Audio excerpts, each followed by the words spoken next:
Alright. Alright, now you might as well reload it to see if we are live, just to verify it, so. Yeah, I'm reloading it now. In its Ugh. own time. There we are. And it's There working. we go. Hey guys, this is Lucas Screen here, and it's finally time for the collaboration. Here I am with Adam Fearns. Yeah, Yes, I'm here for collaboration as well. Yeah. So hopefully we're not going to have any interruptions when we do this, as in technical difficulties. Hi, Batman AI Mania. Hopefully you're enjoying this. So we've got 23 books in total to get through with, and we're going to try and get this ASAP, because again, I'm not sure if this is going to have like a technical issue, but we'll do our best. So let's get through this, starting off with our first honorable mention. Like how we did this last time, Adam, we're going to go countdown for 3, 2, 1 and reveal. Sound fair? Yeah. All right, then, go ahead and do the honors, Adam. Let's get through this. For our first honorable mention. 3, 2, 1, go. Okay. So you're surprised with your... when it comes to our choices, from your perspective, were you surprised I chose this, or were you like, yeah, I saw it coming? I mean, yeah, because you're choosing your ranking on story perspective, I understand why you chose that, as it is quite a good story. And Yeah. I bet you can guess why I chose this. Yeah, beast perspective. Yeah.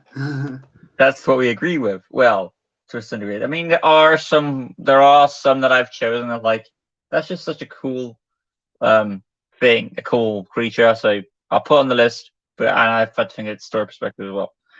But yeah, so do you want to go first to talk about your beast perspective, or shall I go first? I think you should go first with Vizlak. All right then, Vizlak, for a story, it is a good one, because it's a nice treasure hunt adventure. I know series what is this? Yes, 14. Series 14 has a few rough patches here and there, but I like it. It's fun bantering. It's going along with its new side character. I forgot what his name was. Was it Ralph? Wasn't?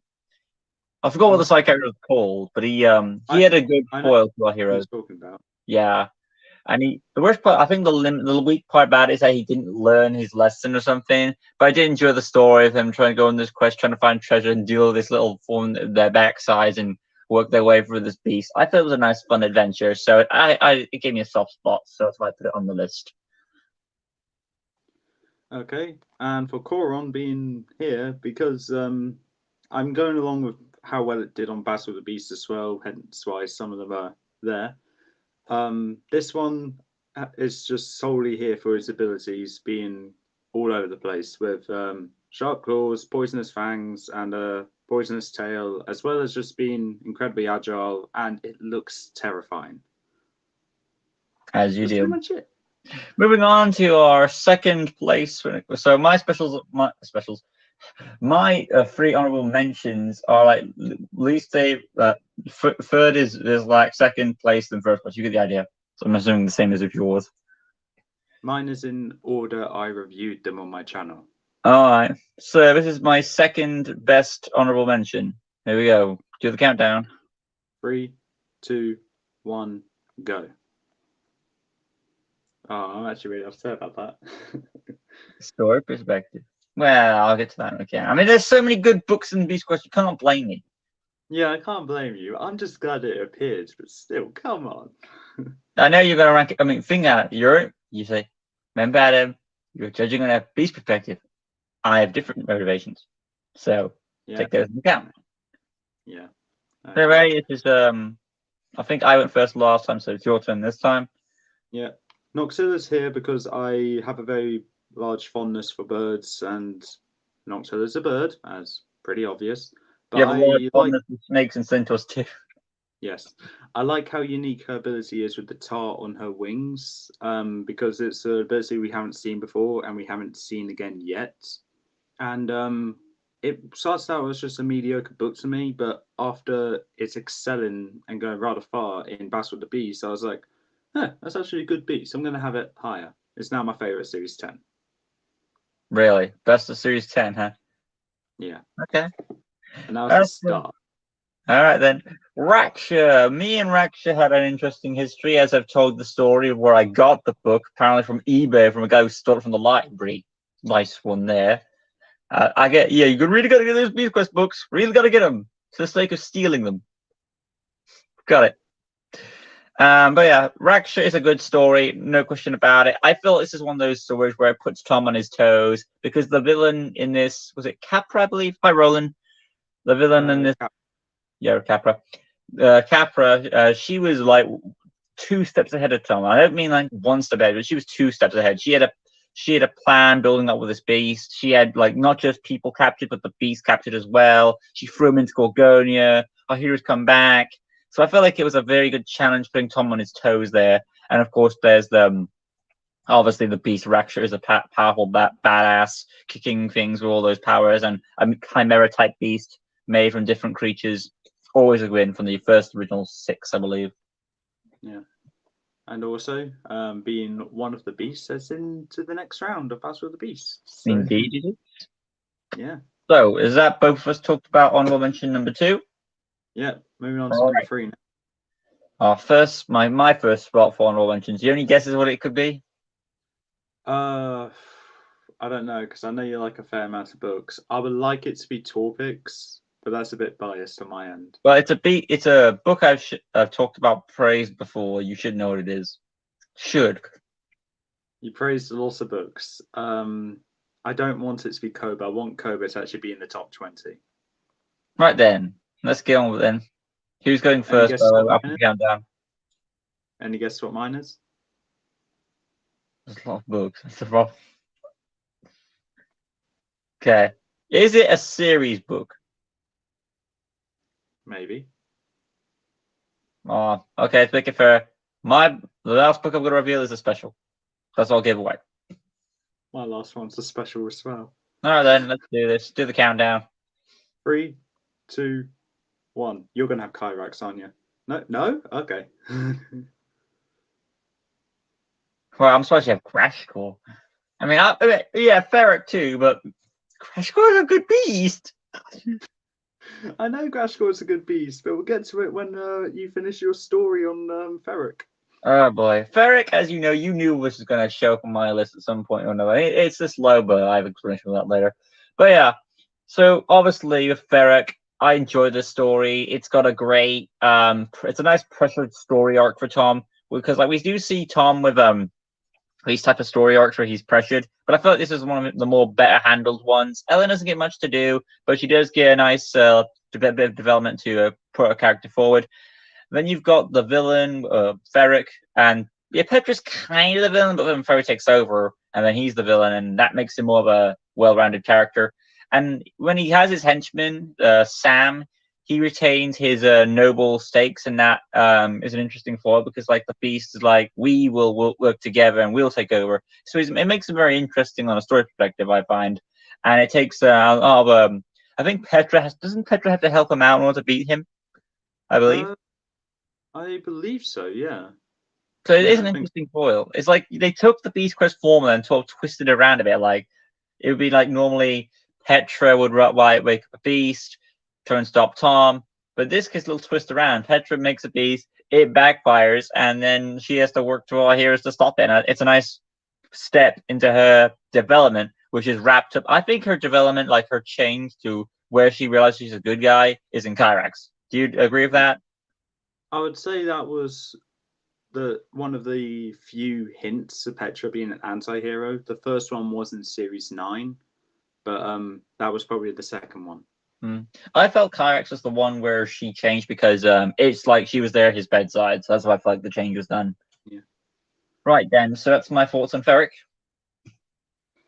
For Grashcore, now this one I was debating on whether to add to the top 20 or not, and because for how well it's just here because it didn't do great in Battle of the Beasts, and that was your own fault.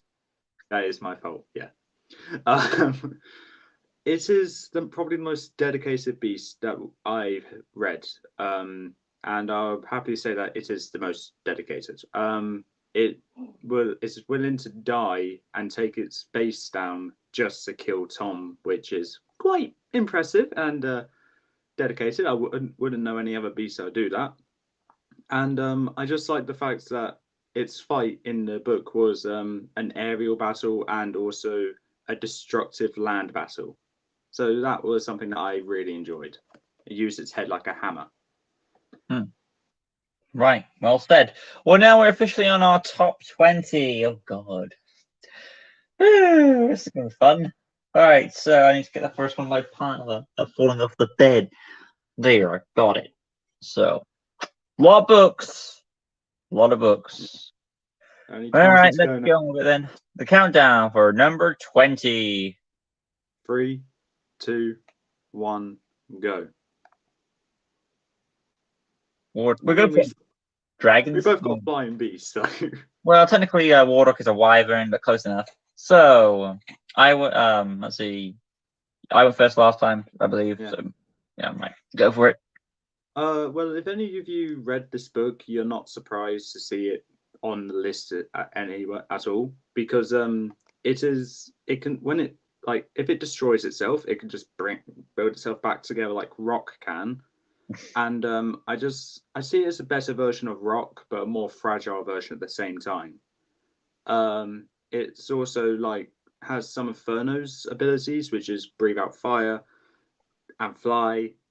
That's the only ones, like any other dragon. But I just like its design being very unique and probably one of the most unique out of all of the beasts. Not the most, but very high up there. And it's a good book. It's a good book. It's a great finale. It's a great. I would have put Strife on this, but again, I was told to do it on a story perspective. Thank you, Adam. Sorry. Don't worry, I added it there just for you. I'm trying to think. I was going to say about Strifle. In Battle of the Beast, I don't really remember too much, but did we make sure when his ability he gets knocked down, is he able to regenerate or something? Well, Stritor hasn't appeared in Battle of the Beast yet. Okay. And I think we'll need to think about that before we make any assumptions on whether we should or should not let him do that. Oh, just compare it to Rock when we did Rock. Okay, then no. Okay, as of now, anyway, we'll see. Anyway, though, Wardock. Now, I might as well just get out of the way. Wardock is not a dragon; he's a wyvern, and a wyvern is basically wings, and legs. Wondering. Interesting. For those of you who don't know, that's what he kind of eats. So, anyway, though, Wardock is a good. You probably saw this coming on my top 20. I did. If you saw my review on it back in the day, I was positive about it. It's been a while since I saw it, but I know it had positive review on it. It did. I think this was a good book. I mean, series was it 15? Oh, yes, 15. Velmal's Revenge. Yeah, I mean, it's not the best series, but I feel like its introduction is a good way to bring back a villain from the past. And I feel like Wardock was a great story because the thing about Wardock was he was constantly at our heroes' throats. He wouldn't leave them alone. If you remember that book, well, he was like, I remember that book as well. Yeah. Chapter 3 or 4, he shows up and he just keeps going after to a point where Tom is like wounded down on the ground, and if it wasn't for Helena, he would definitely die. Yeah, I also remember that Prince Rotu was a good foil to Tom as well, wasn't he? Oh yeah, he was. Starting off in his arc, and I think this is where the series where we get more information on the Tangalians, isn't it? Where we learn about Roa's stuff. So that was nice. Wasn't that the series where they were starting to get married and this is where a war breaks out or something? Yes, because at the end of the series, the marriage happened. Obviously. So it's a nice, good follow-up to introducing new characters, which do take a key role in Series 25 and 26, I think. So that's interesting that it came out. So I felt like it was necessary with the recent books we did. So it was a nice thing to put on there. So that's my number 20. Great way to expand the Beast Quest world. Indeed. Right. Now for number 19. Number 19. I'm scared to show you this one because I know you're going to disagree with my opinion here. Right. So, let the countdown. 3, 2, 1, go. Wow, that's convenient. I'm sorry. Oh, your turn. Oh god, that's Well, gonna be interesting. oh no, were you surprised I chose Malix? I knew Malik was gonna be there, but I thought you were gonna disagree with me with the fact that Soldier's quite low on the list. I just find it funny we chose beasts that both turn things to stone. I'm sorry, okay, no, you kind of suck. Malik's turns it to wood, so You know, we still have a beast that just can't say anything. Only mine's more yeah. cool. Just gonna point it out, okay? Yeah. I'm wondering if Malix made it to yours. I think he would because he's the best beast of 26 and he's a new addition. So I think he's on the list. I bet he's on the list. I bet he's on your list. Okay. Okay then. Who went first last time? I did. It's your Right. turn now. Malix. No question. Malix is awesome. We know this because we did flipping reviews on it. I think it's it's great on a story perspective and a beast perspective. So it's no surprise it's on both of our well, I don't know about you, Adam, but it's no surprise that it could be on both our lists because of how good it was. It's probably the best. I want to say, from story perspective, it's the best book in the series, even though you think Chiron is for some reason. All right. Okay. When you said in the series, I was like, the entire series? Well, no, I meant series 26. Series 26 is definitely a better starter, or better book than the starter. Anything's better inside Lexa for the story. Chiron, I would say, is a good rival. I just find it weird. It's like they did this thing on Chiron where they like Spyros, where they say Spyros is the beast. No, it's that evil version thing. Same with Chiron. It's not Chiron, it's Zargon. Yeah. So, a little off topic, real quick. When we get to Battle of the Beast, you're going to call him Chiron or Zargon, even though in his center form he's more of Zargon now. But I'm going to call him Chiron, and I'm going to use the Chiron form that we see on the cover. well, that's Zargon's PK form. Whatever, off topic. I do like on the centaur. So. Yes, I do like. It's fine. I do like Malix, of course. He's a great beast with two awesome powers. Obviously, you've got the first ability where he's able to spit wood and turn into stone. Then, of course, his other ability where he's revealed to be an actual Hydra, and he can't be stopped. Well, it took a while to stop him, or no one stopped him at all, basically, because he basically wins on an actual fight level. It's only because of plot points he loses. Because Tom's main character expressed, okay, bye. It's like a similar thing with Wardock, isn't it? And it's like Wardock was 80% close. I was like Max is 90%. Yeah, I'll agree with that. It's another one of those close encounters where Tom is definitely going to lose that fight. So I do appreciate these type of close encounters where Tom's going to lose because it shows that he's still a kid.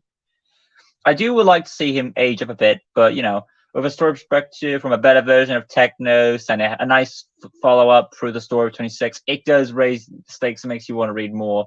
And even throughout, like you said, even the other beasts aren't as good as this. This is all the other beasts throughout the series do have something good, and you're happy that they were there. So I feel like this is the highest point of that series, and you're probably going to agree with me on that. Oh, yeah. Soldier, you are going to want to have a damn good explanation from me. It was one of the first good points of series 2, I believe. It may have been the first good point. For me, the first good point of series 2 is actually the beginning of Zephyr. But you don't like Zephyr. I don't like Zephyr, but I love the start to it and the build up to the rest of the series. But this beast is easily the best beast in that series. The lion, who was back in the day, you're favorite four-legged beast without wings, the lion. Okay. Yeah, that's changed. We'll get to that in the future. Carry on. Yeah, with Soldier, obviously, her main ability is like a Gorgon, just look at people in the eye, turns into stone. I like the whip as well, and the fact she brings this fog with her, as well as having that serene voice like a siren. That's three abilities there: the mist, void, and stone. It's those small things that make a beast that may look not as great in design look brilliant with the abilities. Yeah, it's each of the stone beasts operate in a different way, don't they, when it comes to their stone powers, how they operate. Yeah. I wonder what happens if Soldier looks in the mirror. Wow. Would she count as a victim? I don't know. That's what I'm asking. Also, for the obvious reason, she has done brilliantly in Battle of the Beast. She has lost to Rock, but that's for very obvious reasons. Beating Cobra, Rock, that's an achievement. beating Cobra, beating Coron, and beating Sting. Yeah. Yeah. Pause. Yeah. The fights in the book also brought back Arcta. That's all I'm going to say about that. So, not a big fan of Arcta, so we'll leave that. But yeah, Didn't each of series 2 bring back a piece from series 1? Each book, yeah, brought back a piece from series 1, and Trillion, or Trillion, as you say, is the only one that actually could have killed the beast. Could have killed the returning beast. I do see why. I am happy that Sultra made the top 20 at least. So is that 19 done? Yes, it is. We're going on to number 18. It's hard to grab books like this. Just check my notes where I'm at. Check. All right. Yeah, I'm up to it. All right, I'm ready to go. Okay. 3, 2, 1, and go. Okay, I knew that was going to come up at some point. I knew the Kyrax was going to come up at some point. Yeah, it was. So, who's going first on this one? I think it's me this time. Right, go for it. I don't think it comes to any surprise that Nasefa would be on this list, as I absolutely love how terrifying it looks, as well as the obvious ability weapon here with the sword arm thing. Just previously you were talking about Siren with Sultra, and you've got an actual Siren. Yeah, Siren. So same abilities as Sultra with the voice thing. I wouldn't say she can turn people to stone, because I know Nasefa can't. But the reason why Nasefa's actually here is because, like with, I don't know how, with very few beasts, she actually has a job to do. And I think Nasefa's job is probably one of the most important, guarding the battle fleets for Rhea's ships. And also being the finale to a rather solid series throughout, and probably one of the best ones in my opinion. Not sure about Lucas's opinion though. It just made a great beast in general, and I look forward to using it in Battle of the Beast. I don't know if she'll win though, but I think she'll do well. I'm curious to see how she does, because I know she can survive on land for a period of time. Yeah, she was defeated in one of the flying boats. That goes to show. I feel like if the fight kept going on, she would have lost regardless, because again, she's a sea beast. Need one. But yeah, sea beasts, they can't survive well on land. Now for Kyrax, I was gonna say something about forget it. I'll come back to me when I can't do it. But yeah, you're talking about the series thing. I think if you see my series ranking, you'll know where 22 was ranked. But yeah, I think it was number 3. It probably was. So Kyrax, this is a nice one on a story perspective where you have like a returning henchman with Igor. He's not one of my favorite henchmen, but it's nice to see that he's trying to increase his development status by trying to impress Kenzed, regardless if I think she's supposed to be dead or gone at this point. Well, we know she's alive. Yeah, but she's gone for a period of time. I think this is like after the Cursed Dragon. Hi, Killer IDK. Yeah, I remember. Yeah, I remember that. Yeah, you were in the last stream, weren't you? What, the last Beast Quest one, or the last on my channel? Last Beast Quest one. Last one on your channel, I don't know. It might have been. But yeah, I think Kyrax is a fun story where Tom is challenged. This is, again, another type of situation where Tom is put to his knees, where he has to be a beast that's quite hard to kill, which you now learn in Battle of the Beasts. Yeah. And we just learned about another sort of ability that makes him more dangerous, because he may have the golden armor. The only thing that doesn't make him use it is his ego. So if look, he didn't do that, then Tom would definitely be out. But yeah, it was a nice pressure. He's a soul-searching type of beast where he's trying to find himself, and he doesn't want people in his way. So it was a nice development. There's actually character development for a beast, and that's hard to get. You don't really get character development for a beast at all. I don't think. You rarely get character developments for beasts. The only ones you normally get are the original ones. Those ones you Yeah, make. so that was interesting. I would like. I think. Corax does die. I believe, or does he get sent back somewhere? I think he dies. I believe he does die. Yeah. He's a beast. I would like to see in a series as a main villain. I could see that, couldn't you? Oh yeah, definitely. Yeah. So if he comes back as a villain, I wouldn't mind that. I really wouldn't. I wouldn't mind it at all. So that'd be fine. That'd be cool. Or maybe if I had a fan idea, it'd be like Kyrix comes over, takes over Kent's empire, and just Kevin wants the power back. She's a team with Tom. That's what I would have done with it. But I think that's a good idea. Yeah. He's such an interesting character that makes him a good character piece. Hence why I put him on this list, which you can see. Yeah, and it's not the first time we had a beast to be the big bad at the end of the series. The first one was. I think Cobra was the first, unless something else came before it. Okay, yeah, I'll give you that. I forgot about Cobra. Okay. Yeah. Shame. Okay, well, yeah. Go for it. We're on number 17 now, right? I believe so. Okay. I'm ready when you are. 3, 2, 1, go. No! Are you mad? Are you insane? I'm not insane. I'm just.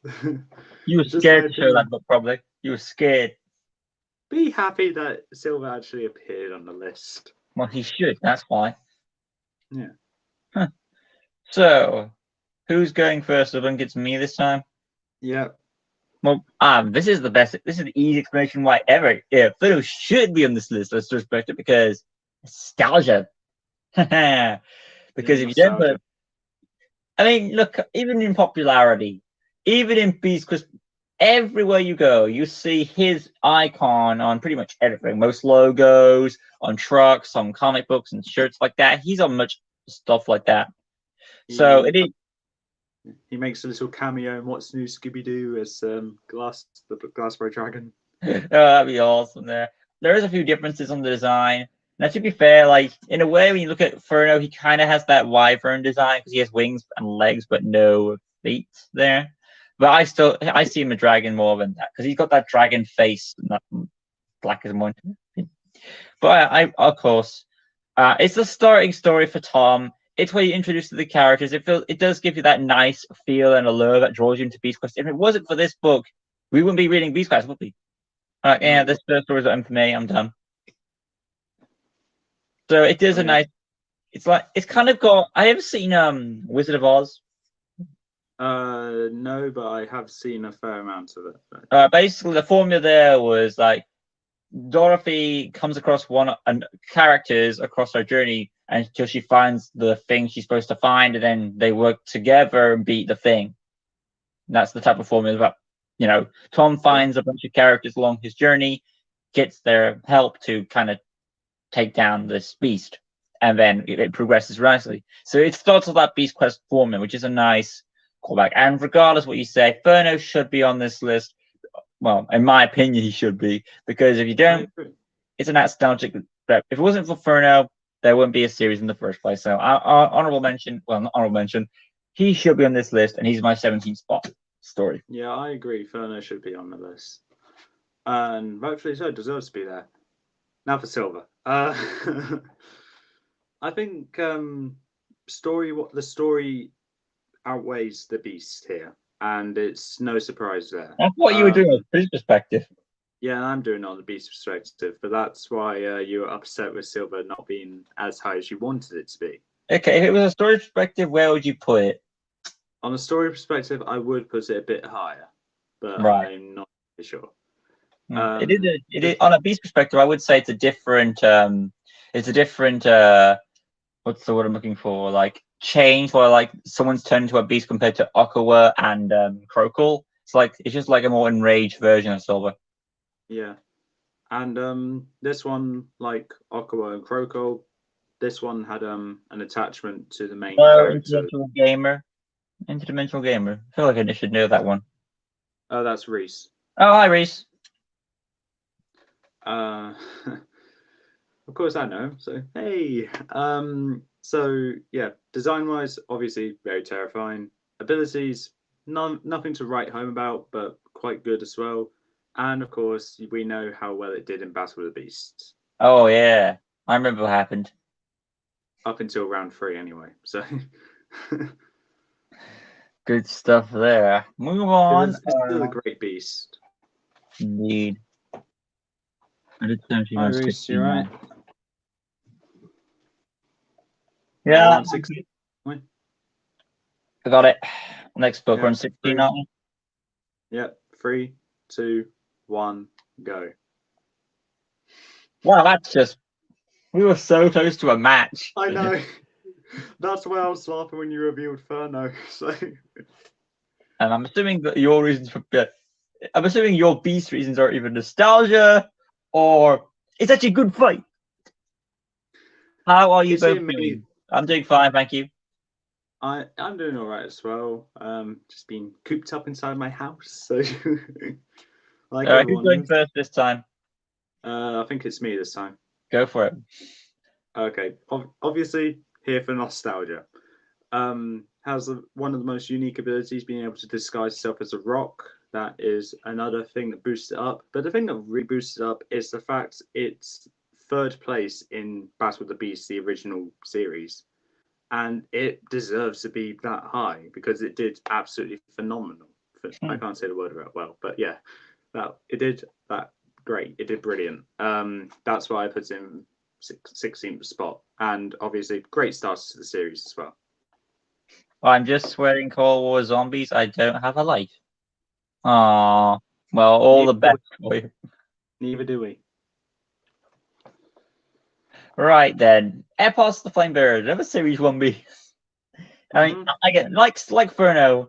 It makes sense that the finale of Series 1 would also be on this list at some point because it's the first encounter with Malvel, I believe. I don't think throughout Series 1 we ever see Malvel until the end. No, we don't. It's at the end that we see Malvel. Yeah, and it's interesting because compared to 26, it's the first place that takes place in a volcano, and that's interesting follow there. So I feel like it was good in metaphorical sense. But of course, it's nice to see Tom go for his first journey, and he's to finally face the first Dark Wizard for his time. And like he's fought in Beast before, but how can he deal with an actual sorcerer? And that was an interesting challenge for him. So I felt in a perspective, it's like a nice nostalgic piece for their rivalry to begin. So that was obviously reasons why it was there. It should be on the list again. I completely agree. Great story. It's a great wrap up to Series 1. Now, I mean, it was probably hard to put like on a nostalgia perspective. Epos is really good, but sorry, Fearns is just more iconic. Yeah, but story outweighs the iconicness, apparently, doesn't it, for you? It kind of. Yeah. Well, kind of a bit. Yeah. Right. Yeah. What number are we on now? 15th now. Oh God. Yeah. Right. I'm good to go. 3, 2, 1, go. Wow, this is a troll, Adam. Are you okay? Explain yourself when you're real Epos. Okay, well, first of all, I think I need to say you're definitely not going to see Grashcore next. Okay.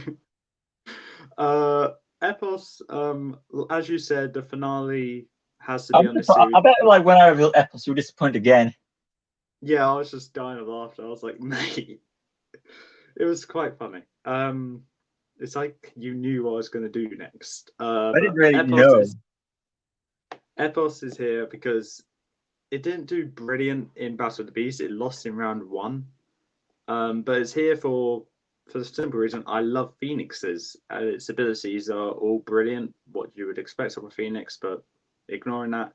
And it appears at the start of the book in chapter 1 and the prologue, and just appears all the way throughout until the end, in which I thought was actually quite good. And like with Malix, as you said, Epos nearly killed Tom and could have won. I don't think it was as close as Malix. Probably was it like a Wardock like an 80%? I would say 80%. Yeah. I didn't realize he was in that all the way through. Yeah, he was. He appeared in chapter. She appeared in chapter 1, shot a fireball at them, flew away. I think because she assumes them being dead. I'm glad I put the list as high as I did then. Mm. Right then, good old Grashko. I mean, there's not much to say about Grashko. It's already been said.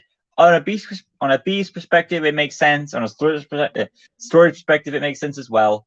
I feel like this is a nice change because you have like Tom has to work with a different companion because Eleanor is kidnapped, and he has to kind of make a new camaraderie to help get in the prison. You got to get first because you got a new guy you're teaming up with, and you've got to like explain how you fight well with beasts.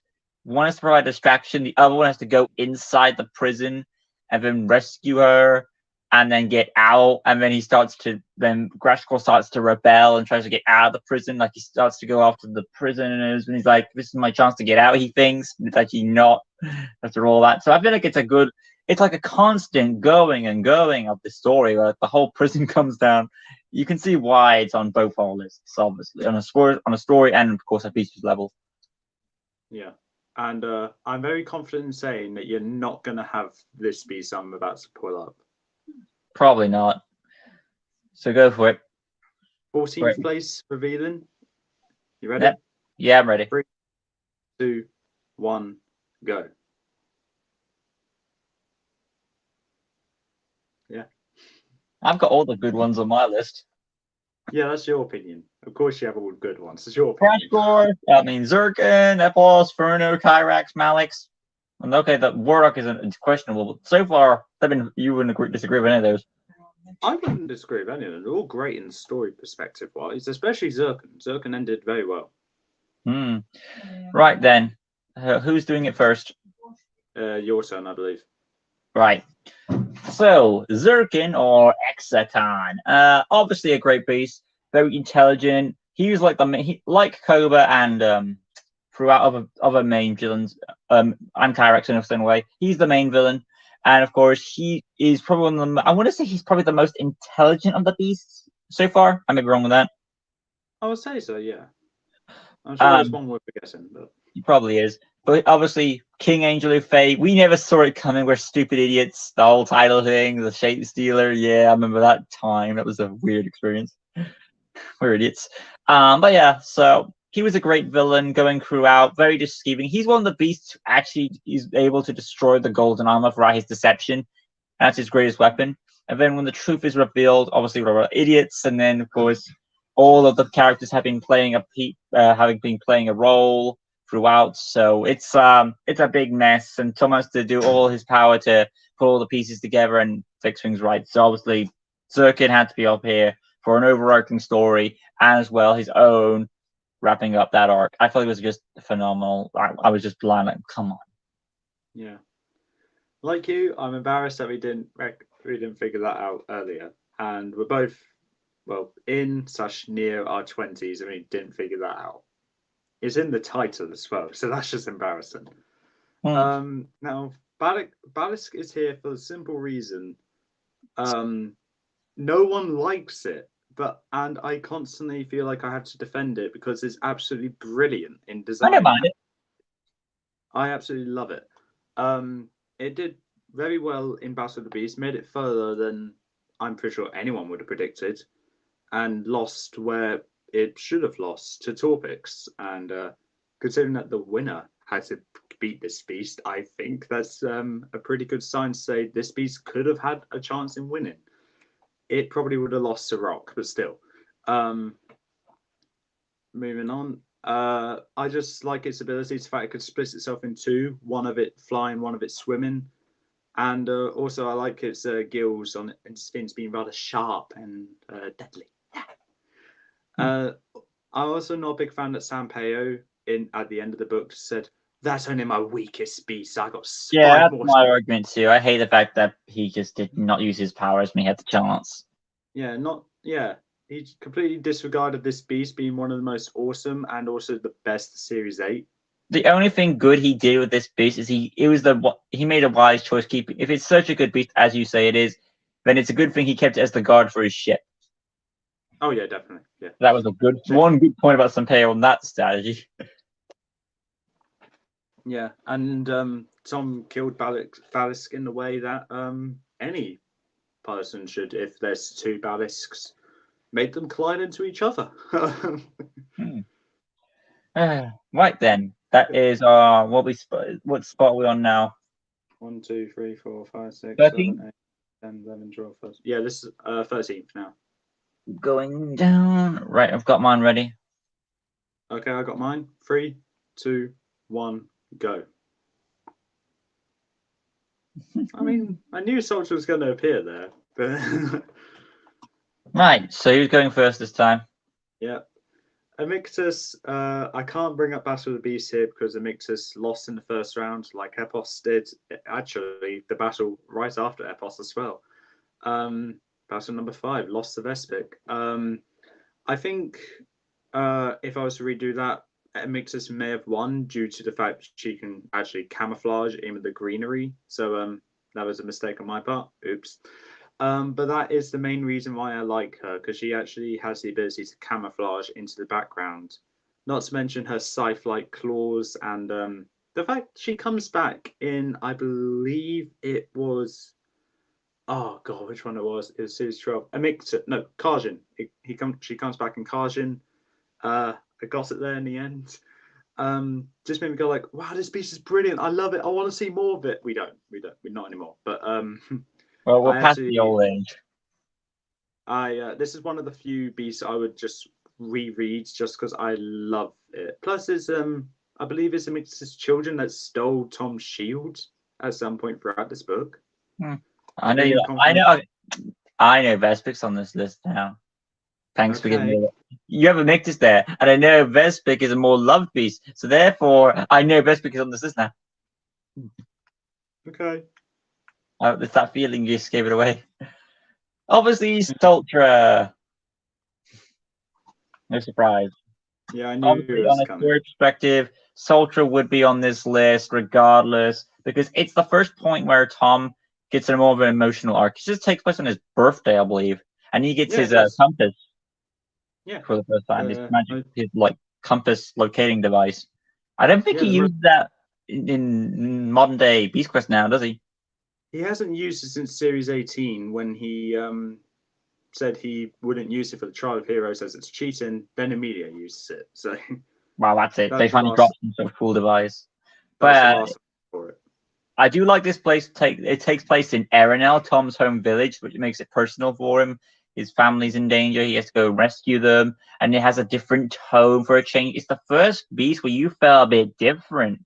I felt like, because compared to all the other beasts, have been this giant monstrous threat you have to fight. This was the first image of creepiness, wasn't it? Oh yeah. I felt like you can later on we get more creepy beasts down the road with like Exorcon, Cobra, etc. But this is the first time for us to face a different foe and how to beat him. It was very intimidating. It was a hard put to fight, and the fact that the fact it takes place on Tom's birthday, and the fact there's an emotional stake rises the story's perspective and a character development for him. So beating him felt more impactful, and it felt more worth. Yeah, I completely agree with that. So on a both perspective, I can see why it's on a list. Yeah. Right, what spot we on now? Number 12. Number 12, yep.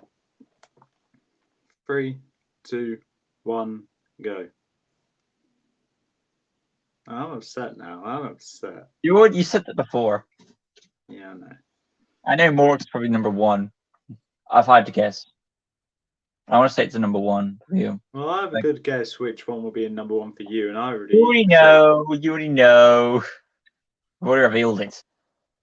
Yeah, and then why is Morax in number 12? Why is it? Because the stories are obviously great. This is probably Petra's best plan, and it's her first. Yeah. Which is kind of a shame, but okay. But obviously, was this done for Malvel, or was it done for her own ideals? I believe it was done for Malvel. All right, then. So, and not really her plan, but to us, was it her own idea? Like, this is my idea. We'll do this to him. Yeah, I believe so. But yeah, so she goes steal this warrior who I think Mortax's body is like either he was a beast or he was basically one of the original masters of the beast, probably. Or he was in the Gallery of Tombs or something. Tanner was the person that slayed Morax first. Well, not slayed, defeated. Morax was, I guess, the first beast or one of the last beasts that Tanner has beaten. Fair enough.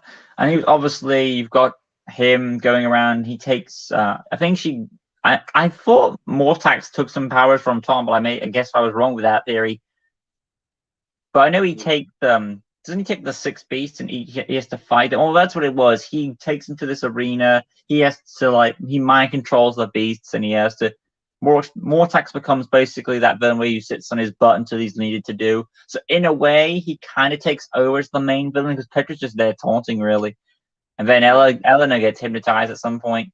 So it's another one of those books where Tom is pressured throughout and he's put into a corner.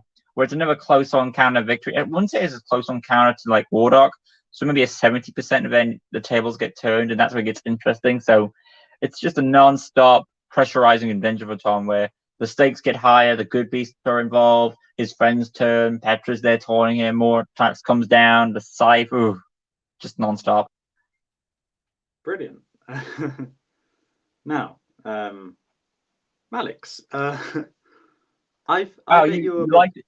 You either liked it so much that you put it on your list, or it's a recent book, it's gonna go on the list. I bet you're surprised it's higher than Sultra. Well, not really. I like Max more. I liked it a lot. On a beast perspective, I like Max more. Yeah. I liked it a lot more, hence why I put it higher than Sultra. It looks much more intimidating than Sultra, and its abilities, no offense to Sultra, are far cooler. There's no argument there, and it's probably one of the most. Yeah, I would say that Soldiers is more harder to break when it comes to those shells because wood compared to stone. But apart from that, I get you. Yeah, it's also one of the most overpowered abilities or ability combination. Like Lucas said, Malix is a Hydra. Chop off the head, 3 more grow back plus the original head, making 4. And if that keeps continuing on and on, then yeah, there may be a bit stupid for the opponent to the same strategy. Yeah, that's probably the downside of the Hydra and Hercules. It just got like a bit messy. Yeah, the thing is though, that's more of your opponent's fault than Max's job because it's your own stupidity that's causing this. Yeah, but I agree with Phil in that film where it's like you could cut it out with the head slicing. I completely agree with that. I believe Malix was defeated in such a great way as well, and it's a shame that me and Lucas actually can't remember what it was. Well, I remember one version. Yeah, he remembers one version. I remember another, and we think it's a combination of both of them because I know the pit was involved, and I know the drug was involved. Yeah, it was one of them. Or both of them. But feel free to reread it for both our sakes. Yeah, and I think it's very obvious to say that it's going to be very good in Battle of the Beasts. Oh, it is. I even said to Adam that, can we please put 26 on the list, please? I'm like, okay, fine. And then when he read it, then he was like, okay, now I understand why. Yeah. Right. Hello, Donick Grease. We are at number 11. 1, 2, 3, 4, 5, 6, 7, 8. Hello, Donick. Yep. Happy Star Wars Day. May the Force be with you. Well. Right then. Are you ready for this? Yep. 3, 2, 1, go. Okay, I'll live with that.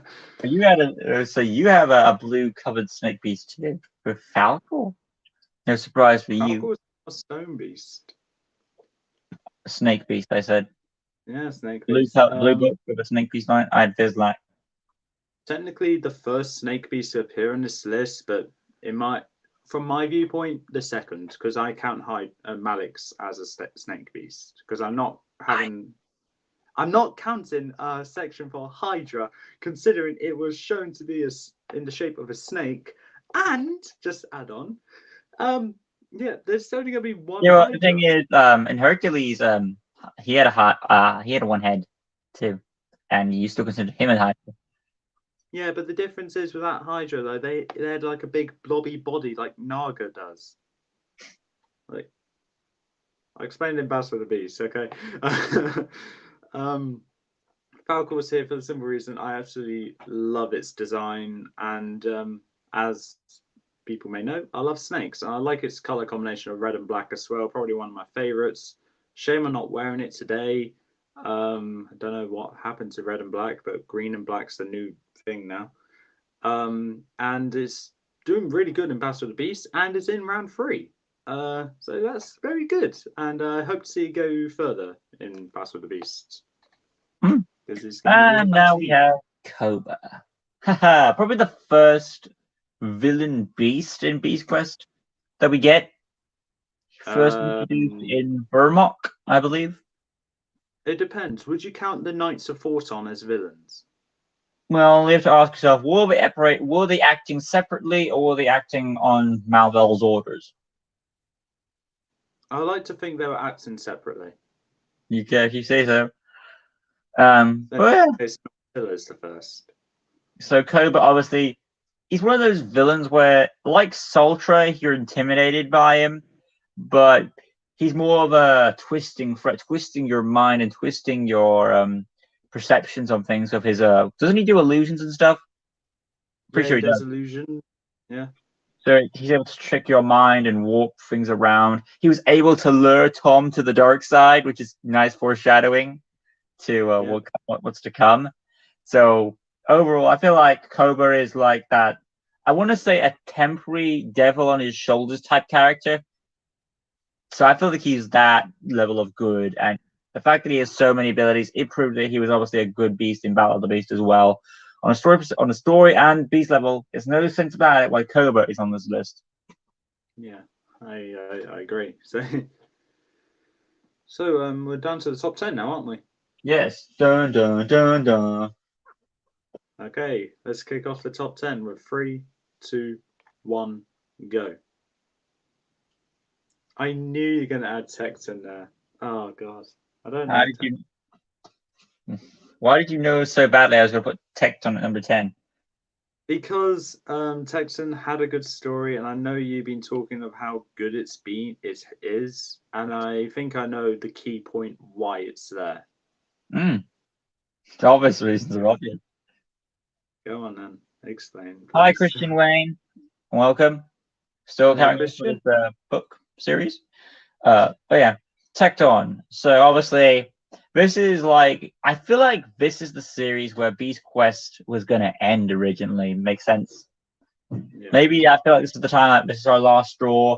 It's either two things. One, this is where the series was going to end, and because it did so well, they continued. Or two, it was never going to end at all, and it was going to make some more series. What do you think happened there?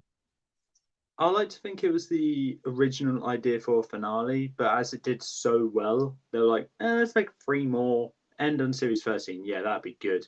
Oh, that's good. Okay, let's keep going. Okay, we'll end on okay, we'll do more. We'll go to series 20. It'll end it there. Series 20 was good. Okay, we'll go to 24. We'll end it there. Baseball with series 20 being good. I don't like series 20. Well, okay, then what would you say as a comparison then? We'll end on series of what? 18? I agree with maybe series 20, as that would make a bit of sense, but 24 would also be okay, 21 then. Well, you get the point. There were like 10 points that they could have stopped and they just kept going. But yes, Tecton obviously is a great book dealing with the Knights of Forton, which you just brought up previously. That's convenient. So again, convenient. This is obviously based off an armadillo. There's another one that's based off a pangolin. If you get to that one, very interesting there. I do appreciate that Beast Quest isn't like it doesn't treat you like idiots. It does give you at times unique beasts and animals that you don't see throughout. I wasn't expecting to see a jellyfish. I wasn't expecting to see a piranha or a bulldog or were there any animals on this that you weren't expecting to see throughout Beast Quest? I'm not very simple when it comes to animals, apparently. Okay. It was nice to learn that Morax is actually a pangolin, because I thought it was an armadillo. Then Techno's being based off Gamera, is it? Gamera or Gamera. Close enough. I just think it's kind of cool, and I'm waiting so patiently for Cerberus or beast to be based off that. The creative dog. That'd be cool. Yeah. I won't be surprised if that's on there at some point. Oh yeah, Tecton, obviously a great book. Obviously the big climactic moment is where Tom's got to I feel like at this point Tom knows Malvol's returned, I believe, and he's trying to come back. But I think it was since the first book in that series, because he was just trapped in the Eternal Flame, and I think Tom knew about that. yeah, and he was trying to like bring me back to life, and I do like appreciate that this cover actually has Taladon on it, which I didn't really notice until now. That's pretty cool. I agree with that. That was nice. Like, why is Taladon on the cover for a change? You're like, oh, I know why. But yeah, so it was nice to see him, like Tom being that like, I want you to save me. That's what you do. You're a hero, and he's trying to challenge him. And then you've got the Knights of Forton, and they're like a very hard team of beasts to beat, because like you say they might act on their own at times, and they have their own personal vendettas. So that makes them more of an intimidating threat. I can't stay long, but I just dropped by to say hello. Well, thank you, Christian. Hello. Of course, it leads up to that big climatic moment where they have that duel and Taladin has to stop him. I have to go, say bye, have a great day, and may the 4th be with you all. Thank you. May the 4th be with you too. But yeah, it leads up to that moment where, of course, Taladin dies. I mean, part of you probably knew Taladin was going to die at some point, but did you suspect it was this series? I think that would have made sense considering what the title of the series is, and we already knew that. Yeah, it was kind of already, but it still surprised you, regardless if you knew or not. Yeah, because you didn't want him to go. Because like he was interested in series 4, yeah. so what, 6 series with him? Yeah. Sometimes we have a series named after something which doesn't actually relate to Tom, like the Pirate King, or Cursed Dragon, or Velma's Revenge. It's not linked to Tom as obvious as let's say not the Golden Armor, but help me out here, please. Catch you can't think of, just drop it. Yeah, but it's not entirely the Shade of Death.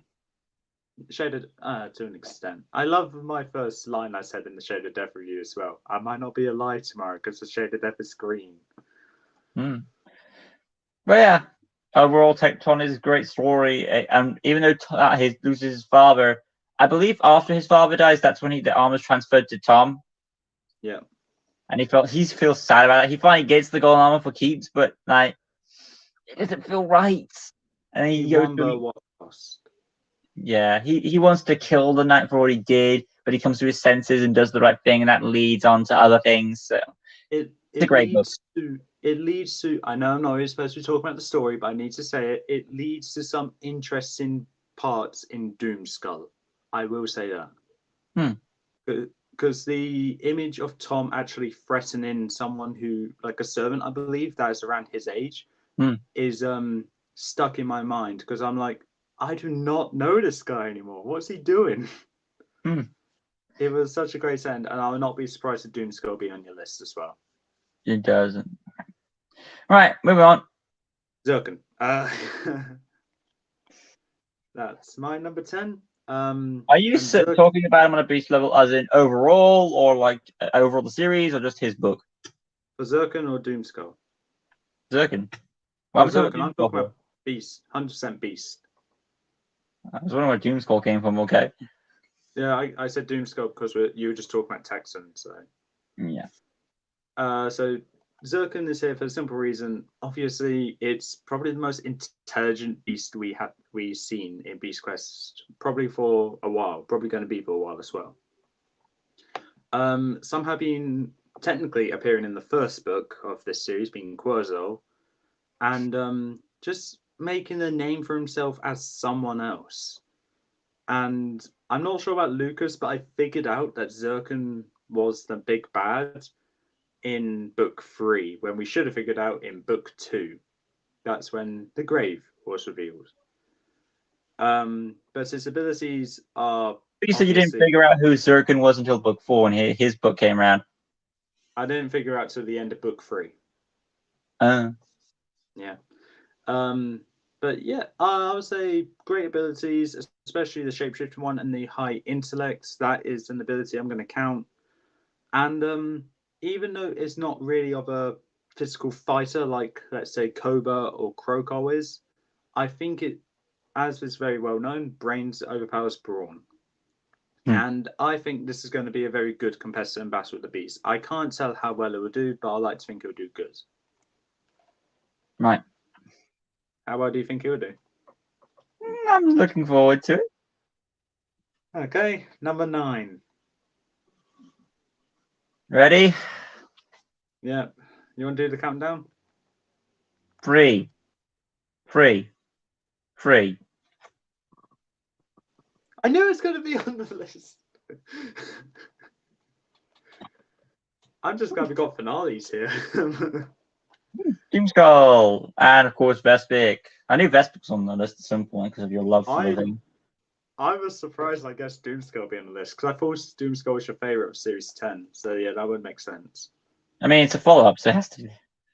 Yeah. Vespic, probably easily one of the most combatant beasts here. Incredibly agile. Has I probably going to get the martial art wrong, but karate skills, as we saw in one particular page where she full on zipped from a chair and kicked Tom square in the face or the stomach. I can't remember which one it was. And not to mention, yeah, but the whole book throughout was just one big fight, and it ended up into one of my favorite kinds of battles, the aerial battles. And, yeah, it does. They normally get high scores. This one, I believe, got a 9. And very good. Lucas is a bit annoyed with me with Karaka being a 10 out of 10 for the fight. Sorry, not sorry, but yeah. It's just a great fight, great abilities throughout, and it didn't do great in Battle of the Beast, just got to round 2 before being killed, but we knew that was coming. But it's just a great beast, and when it gets the second chance at Battle of the Beast, I like to see it at least make it to round 3. Do better than what it did. I will say this: if Velma was never in the story, I feel like Vespic would be a good main beast villain. That'd be fine. I'll be fine with that. Yeah, I'll be happy with that as well. Because she seems like she's taken over this kingdom, where she's the queen. She seems intelligent enough to operate her own plan. I wouldn't mind her returning. I don't think she can, but I wouldn't mind it. Technically, she did return in Vigrash. Well, her wing did, but yeah. Oh well. So much for fan fiction. I mean, well, number 9 that was. So Doomskull. Why is Doomskull there? Oh yes, Doomskull. No surprise, Doomskull's on it. It's the forward development for Tom. He has to get over the death of his father and now decide what's he going to do with Malvel. He's pressured a lot. I feel like Malvel takes advantage of the death that Tom lost his father. So it makes me wonder if killing Taladon was his plan all along, just to because if I do this to Tom, it will make him push to the, you know what I mean? Yeah. So yeah, I wouldn't be surprised if Malva did that on purpose just to squeeze it out of him. And of course, he does. He does the wrong thing. He tries to rebel. He has to fight the last beat of the Tom, which is like based off a Sphinx, I believe, with a fire mane. That's an interesting design. I'm not entirely sure what it's based off, but I do like the fact it's not just a generic dog-looking beast. It looks like a dog, but it isn't. Yeah, like some sort of gargoyle lion you see in those castles and stuff. I appreciate the design there. And Tom has to go through another big challenge, and he does find it's like the true. Even though Malvel does come back, it does feel like the true death to him in a way until we get an actual official one. I think it is the most justified death of his deaths that he had, the best death of them. That is an official death at the end, and who else by Furno? The first beast. Yeah. I'm glad that Tom didn't kill him. It was more like he did the right thing and let a beast kill him. So overall, I feel like it was a great wrap up for Series 10 and a nice follow up to Tecton. And it's not just a beast that killed him, it was the first beast he possessed, I believe. Yeah. So we're now on the next part, aren't we? Moving on to number 8 now. Right. When you're ready. Yep. 3, 2, 1, go. I'm surprised Electro's there, really. Okay. Well, you're not really surprised to think about it, what series it is. Yeah, I mean, I'm not surprised, but to me, Electro's the worst of Series 24. So, considering we're at the top 8, that goes to show that. Wow. Okay, let's see it. Let's hear it.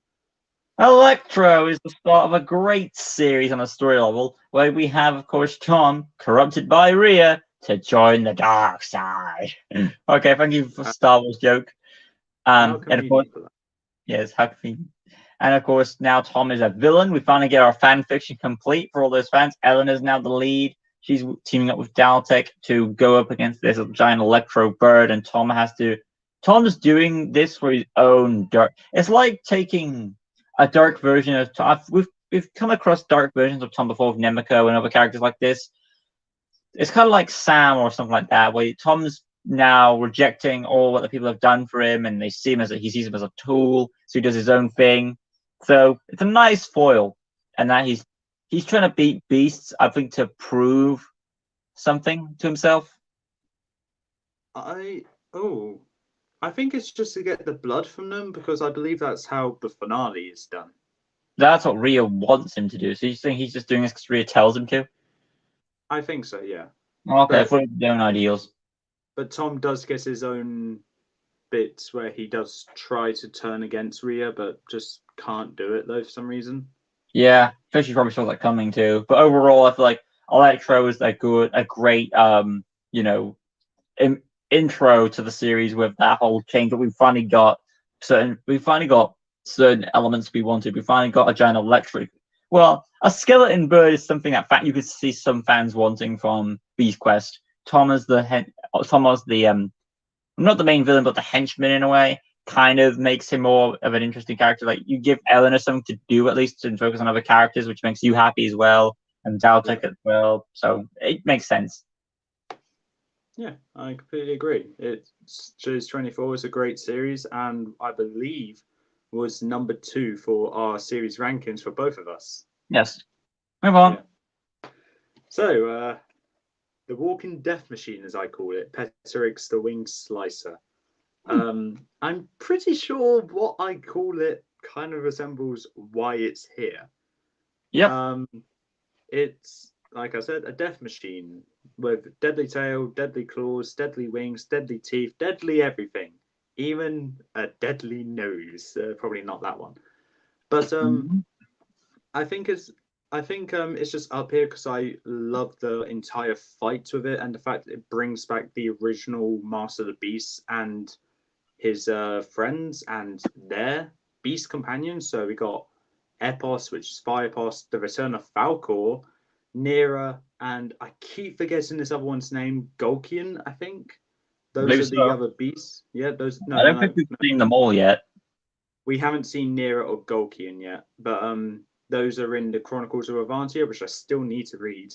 But it is just great to see these beasts that I will be learning more about later. I'm not sure about Lucas. I don't think he will be. Why? Not Beast Quest.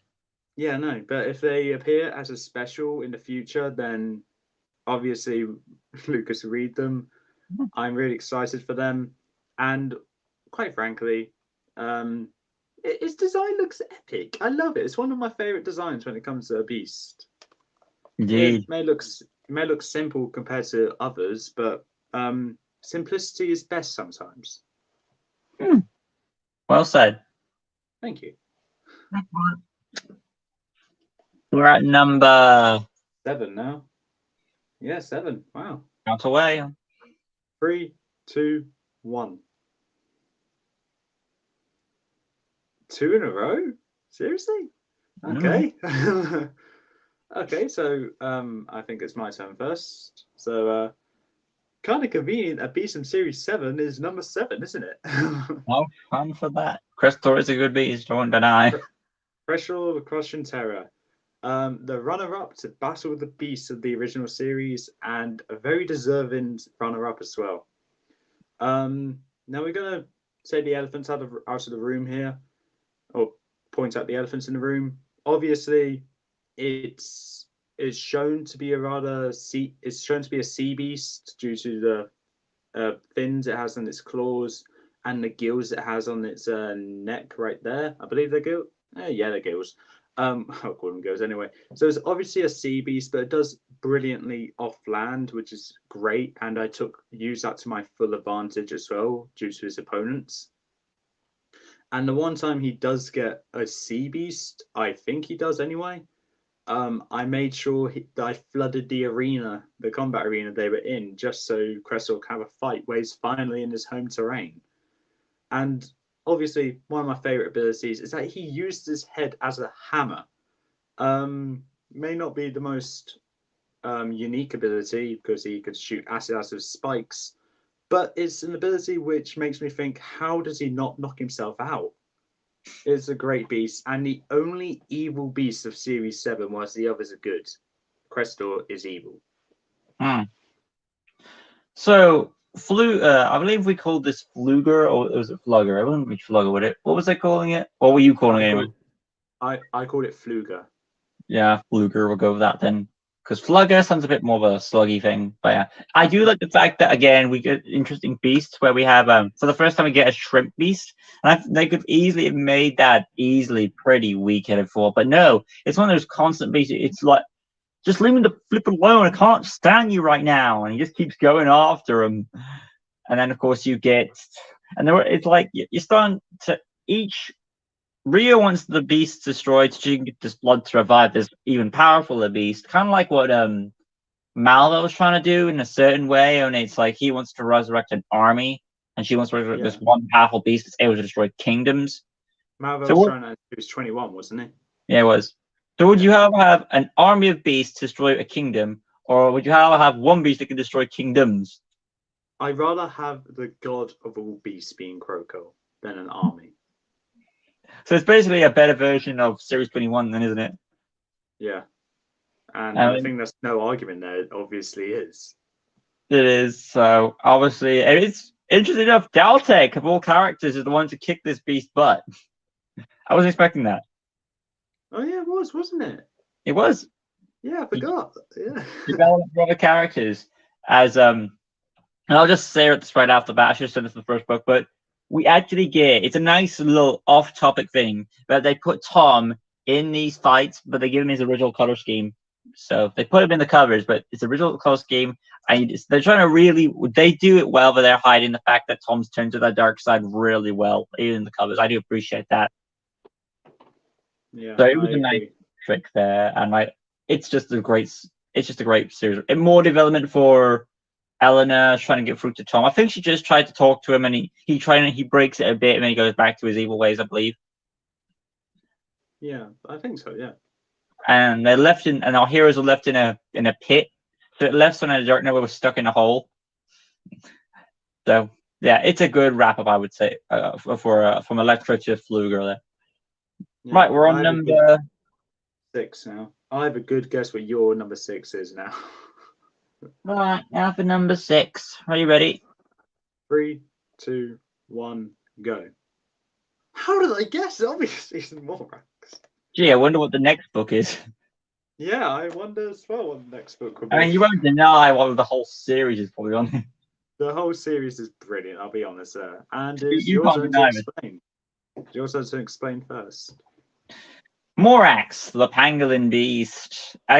Once again, this series is phenomenal. Delivering us animals I wouldn't suspect to see in Beast Wars is just surprising regardless. And it's like something that I know and something that I understand with. So for those of you who don't know, a pangolin, the reason there's a difference between the armadillo and the pangolin is the armadillo has more of a rounded ball shape, while the pangolins have plates on them that's round. That's the difference there. Those you don't know. And I would like to see a battle between those two, between Morax and Tecton. That'd be awesome to see, because I want to see how you do that. I'm sure you would be able to make it more of an interesting fight than Grashcore and Morax was. I thought it'd be a good fight for you. If it takes place in the arena, there's going to be definitely some property damage. I feel sorry for the landlord already. Yeah, on a story perspective, it's good there. You know, with Tom still on that quest on the dark side, still trying to go through. And I believe at this point, in each story, something interesting happens. Part 1, Tom is turned to the dark side. Part 2, Delta gets something to do. Part 3, Tom saves a child. Remember? Oh yeah, it does. See, each story, something crucial advances the plot. to like you figure like each book would be like, Tom, you're not supposed to do this. I'm struggling. No, I am evil. I will keep doing this crap. And then he keeps going on. But no, each book has something different happen. Obviously, the first book is the change. The second book is development for Deltic. The third book is where Tom starts to question his actions and he's starting to get his good moralities in there. So it is interesting. I wouldn't be surprised if Taladon showed up if it was 6 books, book 5 would have been like, Taladon's spirit comes back and tries to help him. I mean, you wouldn't see that. You could probably see that, couldn't you? Yeah, I can see that as well. Yeah. I wouldn't be surprised. Maybe Malvel comes back and to help him out too, because why would Malvel want to help Tom? Because he wants to fight his enemy, probably. I wouldn't mind. I could see a lot of potential things that could happen about the series. If it was a 6-book arc, I wouldn't mind. Yeah. I mean, like Series 24, along with maybe Series 22, I think we can agree.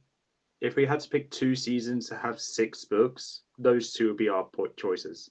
Oh yeah, I feel like Series 24 is the official series that's just made for the fans. You can see that, can't you? Yeah, it's definitely a fan-made series.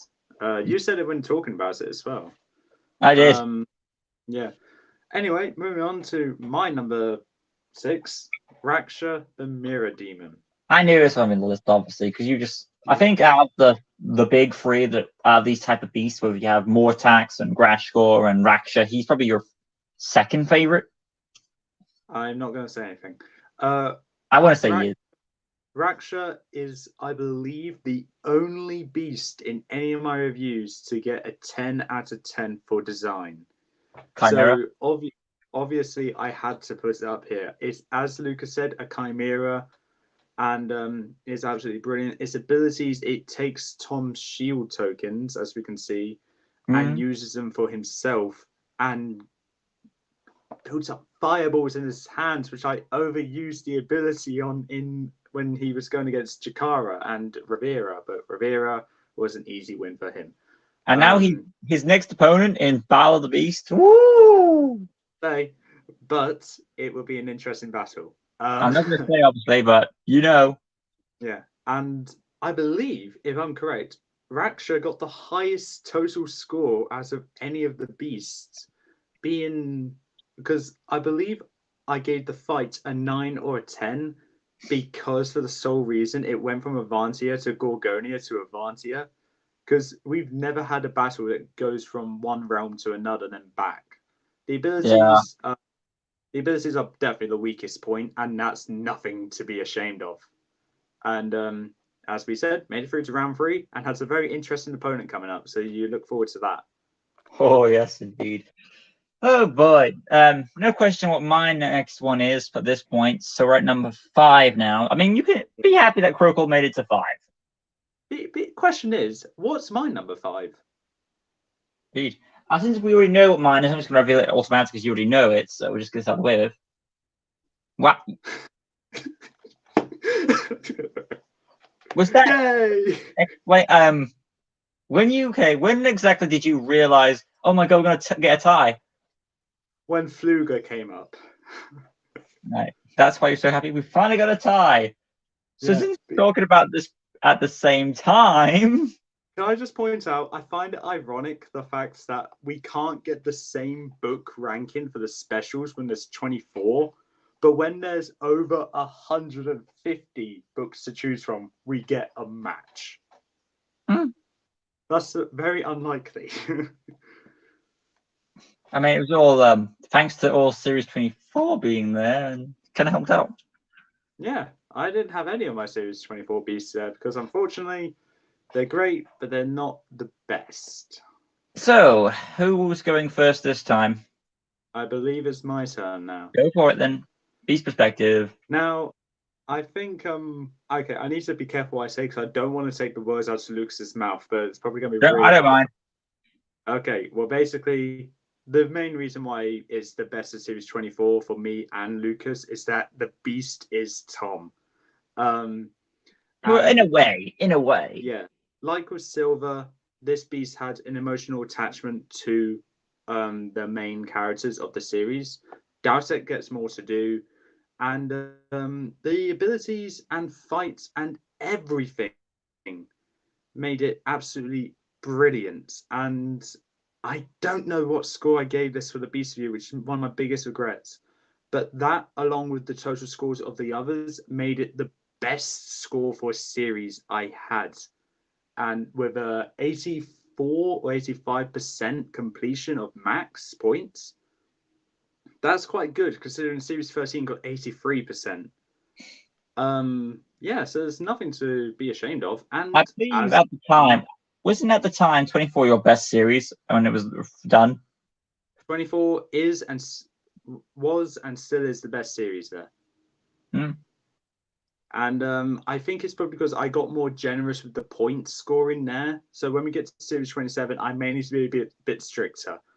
But if I ever get around to redoing it, I might be a bit stricter with the scores and be maybe a bit kinder to Series 1, because Series 1 got the really bad end of the stick there. Oh, it did. What I'll say about Crokle is, of course, it is Tom in a way, but it's actually this evil entity that... The reason why I prefer Silver as like the whole evil, darker version of himself is because it's more of a... Silver is in the driver's seat, it's just that he's more enraged. This one, it's more of he's being corrupted by an influence, which is an actual beast influence. So that, in a way, Crokle doesn't have a body, does he? Or does he just have to take... is he like the Spider-Man thing? He's basically the Venom symbiote. He has to take over someone to survive. I would say he's more like a symbiote, yeah. So that's an interesting type of beast. The other one is Okawa, and was that more of an enraged thing, or was that more like the thing with Crokle there, like a symbiotic thing? I think that was a magical spell which Kenza cast in that drink that Uncle Henry couldn't get enough of. Oh, talk about Spider-Man. We go to Tom's Uncle Henry. Oh dear. Maybe that's the reason. Oh dear. Anyway, though, yeah, I feel like that was more of an enraged thing too, where he took Tom's uncle's personality and just enraged it with the potion there, like a drug. Yeah. So Crokle, obviously, a beast capable of destroying kingdoms with little less ease. And I do like the cover. Again, these covers, they do something unique and they try to fool us. But this is probably the best. And the reason why it's the best is they give Eleanor Tom's weapons and his color scheme. So that is completely off key. And then there's Dalek in the front. That's really off key. Like, because I bet you for fool too, and you thought that was Tom with the shield there. I noticed it didn't look like Tom. I know it had Tom's weapons and color scheme, but I was like, that does not look like Tom. But you thought it was like, so you thought like it was Tom, but badly drawn by the cover artist. Yeah, so that was a bit of disappointment there. And I read it, I was like, oh my god, this is brilliant. I love it. Keep reading, keep reading, keep reading. So you realized that when you read the book or when I told you? When I was in the middle of reading the book towards the when Tom changed into the beast, that's when I realized that. It's genius. But yeah, so Tom had to be he's obviously starting off as the henchman. He turns again, he tries to turn against Rhea. Rhea sees that coming. She goes ahead and takes him out, as in turns him into the beast. She regrets it, obviously, because the beast rebels against her and goes on his own frenzy, destroying crap, what's left to destroy. And then it's up to, even though Eleanor and Dalek do their very best, they can't really beat a beast that's able to destroy kingdoms. The only way to really beat him was through a, subconscious battle, where I believe it's Tanner who's the one who tells him. I wish it was Taladon. That would have made it even perfect, I felt. Because I know it's Tanner they picked, but that was a missed opportunity for Taladon. Come on. I'm happy it was Tanner, because Tanner was the first Master of the Beast, and I believe previously went against Crokle. So I think it just came full circle for Tanner's quest, as he couldn't beat Crokle, I believe. You think that Tanner was originally possessed by Crokle at one point, probably? I believe so. I can't remember if Tanner was killed by Cobra or Crokle. I know he was killed by one of them. Well, out of those two, I don't know.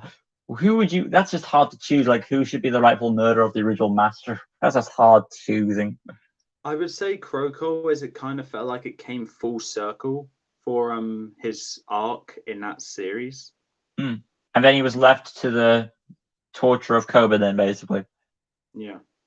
But overall, no matter what way you slice it, Crowcall, the Father of Fear, is obviously going to be one of the best books of all time when it comes to Beast Quest. Even if there's future books, Horror Series 24 will not be forgotten at all. And it deserves its place on a story level to be on this list. You can see why now. Because each point something happens. Yeah, and just to say, we got 4 books remaining each. I have a good guess what 2 of Lucas's books are. I think he knows one of them and has a good guess for the other 3. Mm-hmm. But for me, isn't us a mystery what the next 2 will be. It shouldn't be, because you kind of already know the answer. Part of your memory will know it. Well, I know that one special was coming up. I don't know. I know which one it is, and I like to think it'll be in the 2nd place spot. Why?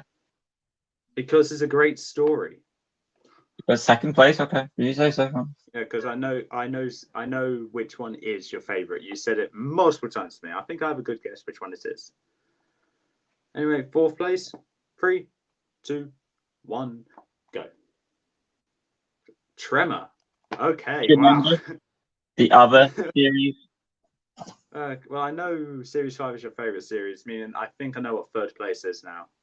Yeah, now you know what that is. So that's how high she is for you. Oops.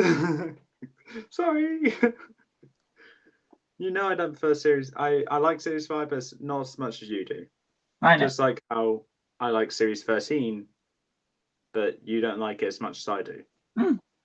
But only because it was the first big thing for me. All right, you're supposed to talk about this first, because Coco. I think you. No, I think it's Tremor is obviously part of Series 5, The Shade of Death, which is probably the first big, impactful series. I mean, when it comes to these big, impactful series, let's just go from Series 5. Yes, obviously. Adam, go through these for me because I tried better than I do. Well, Series 5, you said in your ranking for them, Tom technically doesn't win.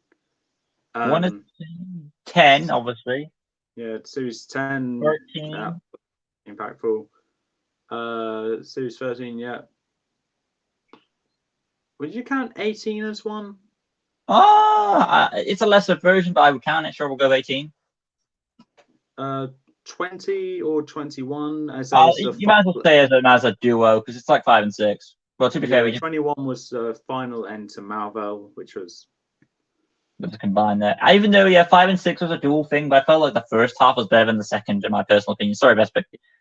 And I think it's very obvious to say this was also very impactful as well. And obviously 24. Yeah. That's all. But yeah. I wouldn't say I'm sorry, 25 and 26. I know you're the new series, but you can't be that good.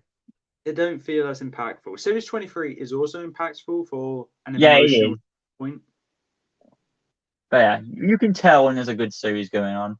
I mean, 26 is close to impactful. It wasn't as impactful though. I mean, Series 1, I'm sorry, but you're not impactful. You're the beginning.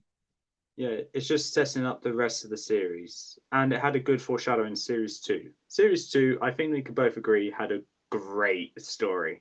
It's not the best, but we know it was a good one. Well, yeah. Series 5, obviously, is the series where Tom goes on a quest to...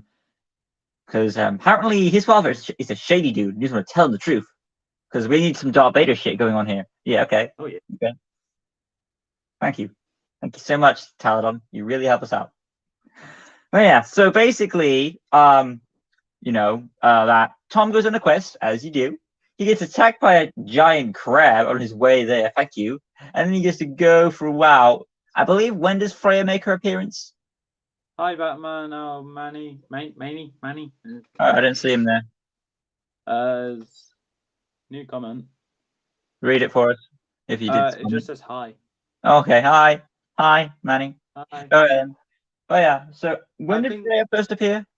I think Freya first appeared in either Hawkeye or Rock. And then on, obviously, throughout, you've got this mysterious woman who we know is the mistress of the beasts, and the evil wizard Velmal has... When did you catch on that, when it was revealed, or when you actually figured it out yourself? When it was revealed. Wow. We're dumb. Yeah. To be fair, I was actually the guy. I had a feeling, but I wasn't sure I would know. It can't be. And then like, okay, thank you. But as it builds and builds, you can see where the story is going. Each story raises the stakes. Tom gets close. He starts to question his father. His father doesn't want to tell him the truth. I'm not sure why, because it will break his heart. That's probably why. And the worst, and of course, it gets the reveal of Tremor. Where we see, "You're my mother." Dun dun dun. She doesn't believe him at first. Kind of like with the Viper thing. So that's an interesting thing there. Or with hello, new person that commented. I can't read your name. Sorry. NRP, I'll say it, but hello. But obviously, Tremor should be on this list for the impact on the story, for the reveal, for the build-up. It all leads to that. Yeah, leading to that as well. Thank you, Adam. Sorry. And that is what I've got to say on Tremor. Okay, now for my say on Cobra. I don't know what to say that Lucas hasn't already said. It's a terrific end to a fantastic series, and my favorite one as it is at the moment. I'm just surprised that he's more powerful than Croakle on your list. To me, he is, because he doesn't have just brute strength, he has intelligence as well. That's why he's higher than Croakle for me. Even though Exicon is the smartest. Yeah, your point. So why do you put him out here? It's about intelligence. Because yeah, I do prioritize brains over brawn. I mean, look at my body stature. But I think it's the fact when two of those parts are combined, it makes this beast not as strong as Croco, not as intelligent as Zircon, but just right to make it very deceitful, very cunning, and probably a very dangerous beast. And well, obviously very dangerous. He had a great fight throughout the entirety of that book. Great abilities, as I said, and I use those abilities to my full advantage in Cobra versus Kamar in Battle of the Beasts. I admit the worst thing about that episode was the way I looked. I was having a bit of a crisis during the episode, but it didn't change the fact Cobra vs. Kamar, one of my favorite battles I've ever done in Battle of the Beasts. And it's a shame he lost in round 2, but he was the go-to wanting to win. And because he was a bit too arrogant or ignorant when it came to Basson Sultra, he lost. His ego. And cool. Like, all the great beasts have an ego to some extent. Well, Croakle's hard to say, but more of a rage thing. Yeah. Right. Another thing I do like about Cobra is that it kind of brings up. He's kind of brought up in Slivka, where Tom suddenly starts getting a bit more evil, more dark, and it has that dramatic twist to Series 13, which makes it not like any other series and a really standout one to where Tom is not Tom anymore. That's why we like Series 24 so much, because it's throughout the entire series, set out throughout most of it. But yeah, moving out the top 3. At this point, I'm not surprised what my next book is. Is it a Mixus? No, it's just a Mixus. Number 3, Carnivora, the Winged Scavenger. Right then, who's first then? I think it's me, and are you surprised Carnivora is third place for me? I'm surprised. I thought you preferred other beasts. Yeah, for me, Carnivora has always been in the top 10 favorite beasts for me, but her spot has always changed from 9th to 5th. Now it's at 3rd, and I don't think it's going to move any higher than that, because the other two beasts I love a lot more than Carnivora. But Carnivora is here because it's one of the first books I've ever got. And it's a great wrap up to Series 7. You can tell it's one of my first two, so I've tatted up the cover. I think I know now. I think I know what your first two are now. I have a theory. Okay. Let me know if it's right when we find out number 1. But another thing about Carnivora is that her abilities are great. Flying, heat breath, and also sharp claws and teeth. Also very agile. Leads to very good beasts. It did tremendously good in Battle of the Beasts. I believe it lost to Torpix. I can't remember, but I know it lost to either the runner-up or the winner. the fight in this book is brilliant and has one of my favorite pictures that doesn't have a beast in it. And I think Lucas knows what picture it is. And good thing I found it straight away. It's this one. Oh, okay. Probably one of my favorite pictures I've ever seen because it's the most badass picture of Tom and Alina and Storm we have. And adding that on to what was the subpar series, it made it one of my favorite seasons and also very nostalgic. No surprise, Amictus is at number 3, but because of story reasons, because of how it was wrapped up. But Amictus got that high. It's just amazing how things turn out still. Obviously, the conclusion of Series 5, the fact that Tom doesn't win is a nice change because apart from the series, what series does he not win also? To an extent, it was a shallow victory, Series 10. Yeah, he still beat the Beast and killed the villain. As Inferno did. Technically, he lost his father, though, which I wouldn't count as like a full victory, just a part victory. Well, this is probably the biggest blow where Tom lost. Even though he beat the Beast, he didn't beat the villain. She was dragged off for torture and betrayal, trying to get her senses back, and Tom felt defeated. Even though he defeated all the guardians of Gwildor and stuff, he tried his best to get his mother back, and he failed. And that's the biggest blow ever. And that makes sense why, on the story level, why it should be this high. No question. Yeah.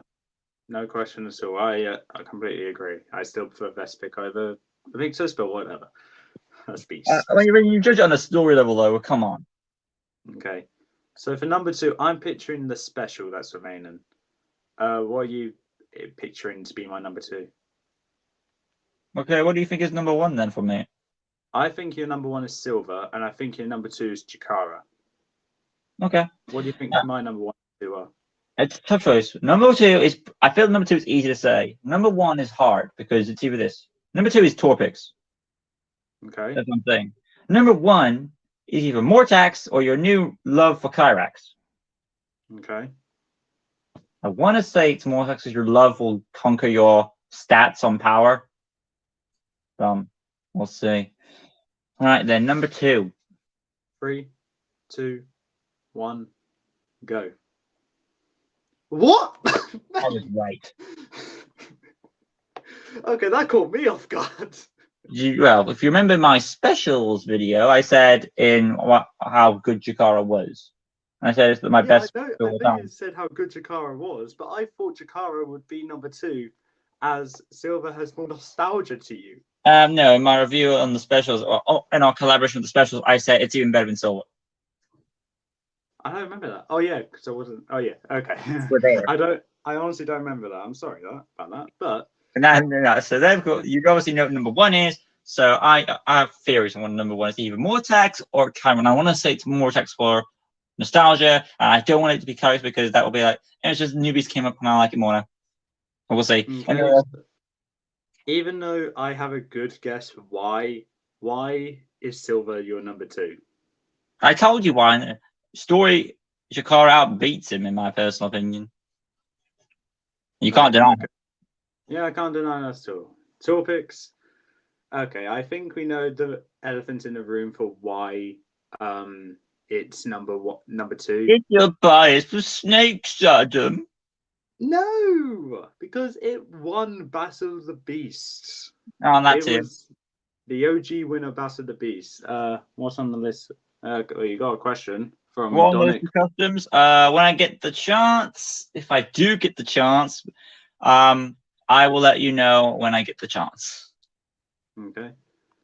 Well, as I said, winner of the Battle of the Beasts original series, and a very rightful one as well, considering its job in Seraph is to be the guardian of the Eternal Flame, which is brilliant. And design, awesome, not the best, but definitely one of my favorites. Bit biased for snakes there. Also, one of the best acid spraying abilities with it coming straight out of his mouth, unlike a Crystal with the spikes or Falco with his tongue. This one's more accurate, I would say. Yeah. No, Falco's with the fangs, Lustor's with the tongue. This one's more accurate, as I said. Plus, I think it shown to be a rather intelligent beast. I can't remember if it was actually killed but brought back to life in this book, or it played dead. I can't remember which one it did, but either way, it did brilliant. And okay, flat out love for snakes. I need to be honest there. I do love its design and everything else about it. There's no reason why I should not have it in the top 5, at least. But yeah, So there's that- Torvix at number 2. So Silver, obviously no surprise, Silver will be this high. Silver is obviously my second best book of all time. I just love it. It's fun. It gives me a fear that I wanted. I wanted to see one of Tom's allies turn, and he would have to face it. And out of the 4 people, you have to choose either Elena or Silver. Because Storm, what can you really do with Storm, really? You get Centaur? score. With Storm being the beast, you get score, and no one likes score. No, yeah, unless it's Chiron, but that's another thing all general. But yeah, so what we have is Malville finding just something interesting for a change of his beast making. He decides to, even though he's weak, he uses what magic he has to give Silver this food. It lures him into it. He eats it and starts to become more rabid and dangerous. And he starts to turn on our heroes, and he has all their knowledge. Ella doesn't want to kill him. He has a connection to him. Tom's got to come to her senses, and I believe Eleanor does the killing shot on him, and that reverts him back. Thank you. Well, the guy who does these beast battles, you forget. But yes, overall, I feel like it's a great emotional story. The weight, the impact, the feels, you can understand why it will be this high, because it's one of our fan theories come to life. We finally get our first ally turned evil, and it was a good choice to pick Silver out of that. Shame we don't see much anymore. Thank you. Yeah, we don't see much of Storm either, but we saw a glimpse of him in series 26, wasn't it? Yeah. After series 13, they vanished at the face of the earth. Yeah, they disappeared. We haven't seen them since. Well, Storm's come back in a few specials and stuff, but I will say one other topic real quick before I carry on is that I've noticed, you probably already noticed this, but in the old generation of Beast Quest, the B has one line at the top up there, the tilt. And when you see these new books, they have a different look there. The T there, B, has now got 2 little spikes sticking out. I know, that was interesting to notice. Yeah. But yeah, okay. I mean, do you prefer the more crazed art style, or do you prefer the more civil, calm, reserved art style? I prefer the older art style, as this is the one I've been collecting. I've been trying to collect most of the books for anyway. Well, I saw on it when I like the new generation, I see is best for the new covers, and the old generation up to series 13 anyway. Makes sense? Yeah, I agree. Apart from all the series 10 and half of series 9, I got the old covers for all the original generation. And Spyros, except that one as well. I started to go downhill when I got to Alec. That's when I got the cover issue. And now we're finally on number 1. So obviously, no surprise what my number is. I'll just rule it anyway. Chikara. And I'm guessing it's either Karax or Morax. I want to be Morax. Go. How convenient is it that our number 1s here were the number 1s in the specials ranking as well? How it works out, isn't it? Yeah. Sorry, Carl. Was Kyrax going to be your number 1 at any points, or was he never on your list? Kyrax was never going to even be on the honorable mentions. Why? You said you started to like him now. I didn't like him when we did the specials ranking, and just to have my opinion drastically changed due to one sentence said about how strong he is, that's not going to change my opinion very quickly. The thing is, plus, I'd rather give number 1 to a beast which I've liked from day 1. The thing is, though, when we've discussed these on our specials, what more is there to say? For you, I would say Chikara kind of feels like a perfect Shadow Victory win, because it's beaten Chikara but losing someone in the process. Oh, I guess that's the best way I can say it. Yeah, she's putting off for 60 years to protect. She's willing to sacrifice and give herself to prevent others from being harmed. It was like, and the fact that Tom had to free her in that way, it was all building up for a great story. I felt was like anything beyond that I've ever seen in Beast Quest. They focus on this one-off character who into this. Probably, I want to say, sorry, Tom, a better Master of the Beast than you is probably the case. I'm going to agree with you there, but not completely, as I don't have my opinion on which one I see is better. But because Chikara may have more experience. Kara, I see as one that will sacrifice her life to save the kingdom. Tom, I can picture doing that as well, but I see Kara doing it better, though, if that makes sense. Kara doesn't make the same mistakes as Tom, like when he let Malvel loose on 10. And there's other times where Tom's made some blunders as well. Yeah, right. Overall, though, I think Chikara is just a great book. Tempted by this inner darkness, she's got to fight it throughout. Working with this tribe, with this evil spirit, trying to fight Jara, the evil spirit. Is it Jara?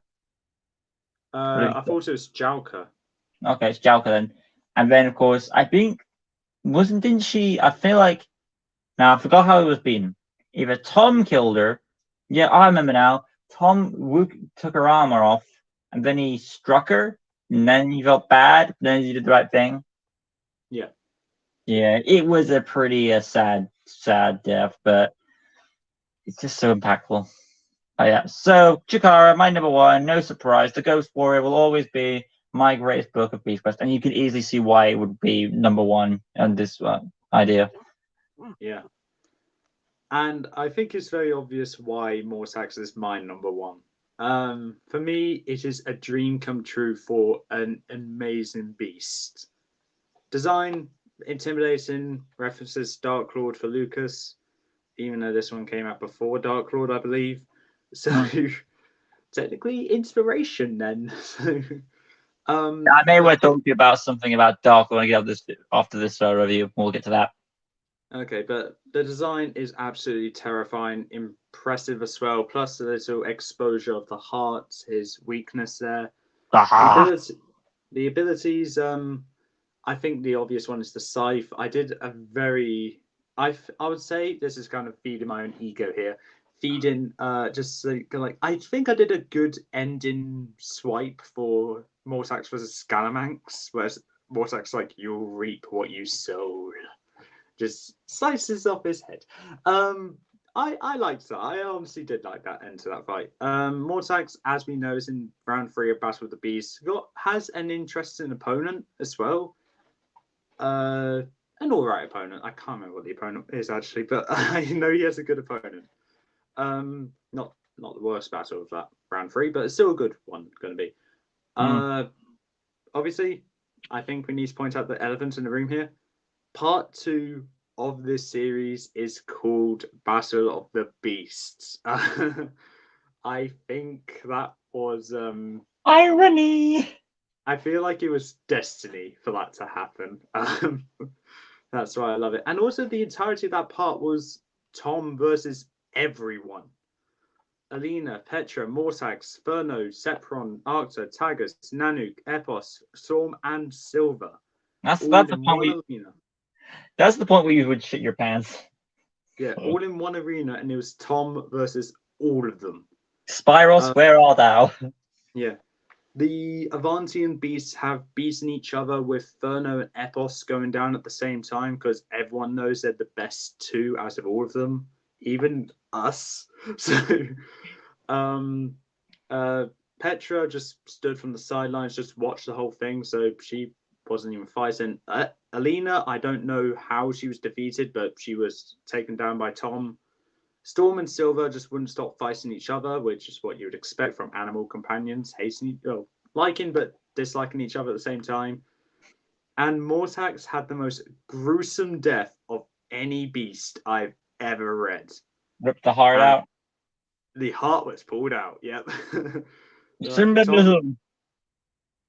Tom literally managed to get Morax knocked over, jumped on his chest, and with both hands pulled the heart out of him. and that reminds me of the 1990 version of It, where the main losers of the Losers Club just pulled out Pennywise's heart and hold it up into the sky like they just won the battle, which they did. But it was brilliantly well put together, and I'm looking forward for the battle Morax is going to have in round 3, because I think Morax is going to have a very fun fight there. And then we have a few spots. Not as if he makes it that far. 100% one of my favorite beasts, easily. As you go. And I could see Morax. Morax is even worthy of a tattoo, I would say. That's how good he looks. Yeah. Not that I'll get one. Yeah, you're serious. Maybe I take that back. Maybe you walk. I won't. I probably won't. Hey, you've got a bike, so we'll match. But yeah, overall, the ranking is honorable mentions. Vizlak for me, Raksha, Ferric. Then, of course, the 20 are Wardock, Malix, Kyrax, Verno, Epos, Greshgor, Exarchon, Sultra, Mortax, Koba, Tecton, Doomskull, Electro, Fluger, Morax, Procol, Tremor, Amictus, Silver, and Jakara. None of the, I mean, you can see all of those are good choices for the 20 on a story level, can't you? Yeah, I would say they're all great choices. I mean, you had no questions about any of them at all. Pardon? You didn't have any like really that moments at all. I didn't really disagree, because when I saw your reveals and see what beasts were revealed, I was like, yeah, I can see why their story was good. The one I was probably the most questionable about was probably Tremor, but that's because I don't remember much from Tremor. You forgot what series it was in? I know what series he was in, but to me, he doesn't really stand out as much, because that was the series where the book where it's true for the revealed. But bear in mind, for series 5, it had Amixus being my favorite, Calder and Rock being my least favorite. I don't mind Calder. Really Calder being my least favorite. Rock just being great in Battle of the Beast. Hawkeye and Crab doing brilliant for what they do. Hawkeye standing out the most for me, along with Amixus, which is ironic because she can camouflage. And Tremor is just there for me. But yeah, as Lucas done his one, here's a recap of my rankings. Honorable mentions: we got Coron, we got Noctilla, and we got Grashcore here. Number 20, we had Stritor. Number 19, we had Sultra. Number 18, we had Nasefa. Number 17, Silver. Number 16, Furno. Number 15, Epos. Number 14 is Balisk. Number 13 is Amixus. Number 12, Malix. Number 11, Falco. Number 10, Zircon. Number 9, Vespic. Need to adjust that part before it falls over. Number 8, Petorix. Number 7, Crestor. Number 6, Raksha. Number 5, Croco. Number 4, Koba. Number 3, Carnivora. Number 2, Torpix. There we go. And number 1, of course, Mortax. God, that's a mouthful. I could see a good chunk of those beasts being on there. Some are questionable than others, but I really do agree majority. What would you say was the most questionable? Oh, something that was. What was your 20th spot? Stritor. Okay, I don't question that. 19. The one that I would say was the most questionable on the list for me was probably Nasefa. That might be one of the, but it's still the final beast, so give it that. Yeah, I'll give it that. Yeah, overall, this has been a good ranking. It's been lasting for nearly 2 hours. We had no issues at all. Why is it that whenever we do I didn't realize till just now that I believe we had a call on Messenger or Facebook before we started the stream, and I believe we're still going because I'm still in that call. It's been going on for 2 hours now. Okay, so I need to start talking about other things when I end this, so that's weird. Yeah. But okay, why is it that whenever we do a Beast Quest collaboration, there's no issue with the stream? We had an issue with the specials ranking. Oh, it was temporarily. The point is, though, and then we try to do something else, it will never work. Yeah, I don't know why. I think Beast Quest is just really well liked by StreamYard, apparently. Apparently. Yeah. Overall, guys, this has been me and Adam Fearns. This video will be uploaded on both this channel, Adam's channel, and the archive channel. Because I know Adam's. Could you also do the archive channel, please? Please. Thank you. Yeah. Please. Thank you so much. I hope you have a great day on May the 4th. May the Force be with you, of course. And I will see you guys probably later from me on my channel for more customs. And as for Adam's channel, I won't be doing any more videos for today because I do have some stuff I need to get done, especially lines for episode 4 of the Link series. So that'll be something I need to do. I'm sure you like those lines. I haven't read them. Wow, that's a shame, isn't it? Well, all right then, guys. I'll see you guys in the next one. From me and Adam. Peace.